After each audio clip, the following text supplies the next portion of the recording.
Alright, I should have made this video probably Saturday. I believe this was when the news broke. Although, I could be wrong. I believe it was Saturday. I knew it was during the IndyCar weekend, and now I'm trying to think. Was it before I was watching qualifying or the race? I actually don't remember, so my bad. But it broke sometime over the weekend at Road America. Of course, I'm talking about the 2028 IndyCar regulations. So, obviously, IndyCar hasn't changed its chassis since 2012. We're still on the DW12, named after the late, great Dan Weldon. But if you look at a 2012 IndyCar right here and a 2025 IndyCar right here, they just look different. Like, I feel like we can all agree they look a little different, right? But for me, yes, it's the same chassis, but they look like if you were to ask someone that's a Formula One fan that's never watched an IndyCar race, they would tell you those cars are different. You have 2012 and 2015. Okay, you have 2015 and wait, yeah, 2015 would yeah, okay, that's when they changed.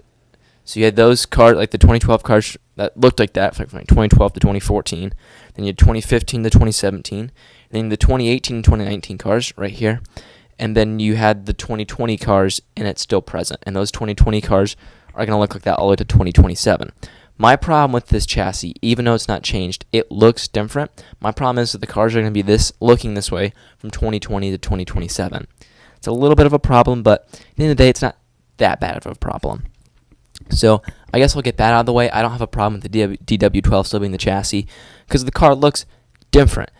We don't know what the chassis is going to look like in 2028. All they told us is the engine is a 2.4 liter twin turbocharged V6 internal combustion engine. Boom, I nailed that. So the only difference between the 2.4 and the one we have now is the one we have now is a 2.2.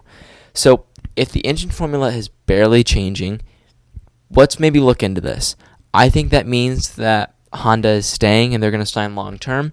And Chevy, obviously, we weren't worried about them leaving. So I think that means we're going to continue with the two manufacturers we have now, which is good. Like, this is a good thing that we're keeping these two manufacturers. And I genuinely think that is what's going to happen. Because if, let's say they were completely changing, like making it a V8 and a just a 2-point something, like just crazy, then I think you're looking at a Toyota or a Hyundai or a Porsche, I don't know, I'm just naming, or a Ford, come in with Chevy. I think them barely changing it means Honda staying, and unfortunately there's no crazy hybrid. So we don't know what the car's going to look like. All we know is they're going to be testing it as early as next year. Hopefully Media gets access to that, and if they're testing it, I'm sure it's at the Indy GP road course. I mean, what else does IndyCar do they're testing at? I'm sure it would be there, and if they do that and it's open to the public, I will be there covering that. That'd be really cool if they open that to the public, but who knows? They probably want that to be private because obviously we know they're testing their cars in the wind tunnel right now.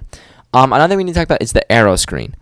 So I don't want to have a halo like a Formula One because I think that's too copycat. The only thing I'd fear about is what if one of those cars is upside down and on fire? Then we have a real problem because those guys are trapped. Also, those things are get way too hot. So something needs to happen. I just don't want it to be a halo. I mean, maybe they modify it towards like a smooth and like if you look at it from the front, like on this car that I'm looking at right here. I know you guys can see, so I don't know why I pointed to it. Sorry. It is like looks so dope in the front, but on the sides it just looks like it's bolted on, which technically it is just bolted on. So maybe you come up with a design where it's like nice and smooth and it actually connects to the side of the car and you can get wind flow. I think the halo is honestly going to be one of the most important parts of this design. I also think the push the pass. What are they going to do to push the pass and stuff like that? So I'm very excited to see what IndyCar does with this 2028 car. Obviously, I had to make a video on this.